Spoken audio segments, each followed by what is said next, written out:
Tollywood star director S Rajamouli తండ్రి విజయేంద్ర ప్రసాద్ చిక్కులో పడ్డారన్నమాట. భారత రాజ్యాంగ నిర్మాత డాక్టర్ బిఆర్ అంబేద్కర్‌ను ఉద్దేశించి ఆయన చేసిన కొన్ని వ్యాఖ్యలు ఇప్పుడు ఆయన్ను చిక్కుల్లో పడేసేలా చేశాయి.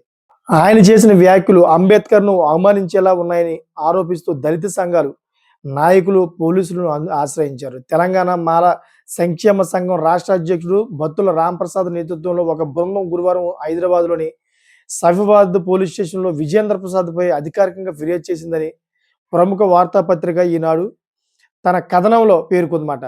ఇటీవల హైదరాబాద్‌లో నిర్వహించిన రఘుభాయ్ అంబేద్కర్ స్మారక పురస్కారాల ప్రదానోత్సవ కార్యక్రమం విజయేంద్ర ప్రసాద్ ముఖ్య అతిథిగా పాల్గొన్నారు.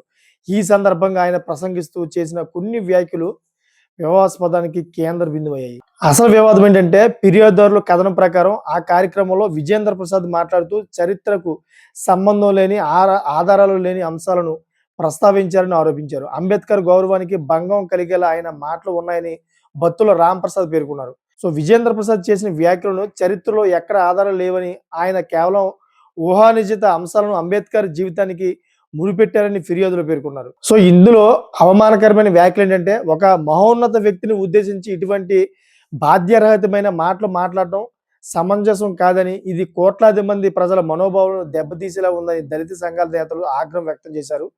సో ఇతని పైన అయితే చర్యలు తీసుకోవాలని డిమాండ్ చేస్తున్నారు. విజేంద్ర ప్రసాద్ కేవలం ఒక రచయిత మాత్రమే కాకుండా దేశ అత్యున్నత సభ అయిన రాజ్యసభలో సభ్యుడిగా ఉన్నారని, అటువంటి వ్యక్తి రాజ్యాంగ నిర్మాతపై అనుచిత వ్యాఖ్యలు చేయడం చట్టవిరుద్ధమని నాయకులు వాదించారు.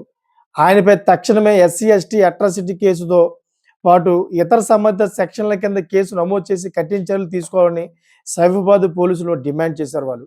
సో మీకేమనిపిస్తుంది? విజయేంద్ర ప్రసాద్ అలా చేయడం కరెక్టేనా, లేదా అతను మాట్లాడిన మాటలు ఏదైనా అర్థాలు ఉన్నాయనేదాన్ని మీరు కామెంట్ చేయండి. అదేవిధంగా నచ్చితే కనుక సబ్స్క్రైబ్ చేసుకొని 10 మందికి షేర్ చేస్తాను కోరుకుంటున్నాను. Thank for watching friends.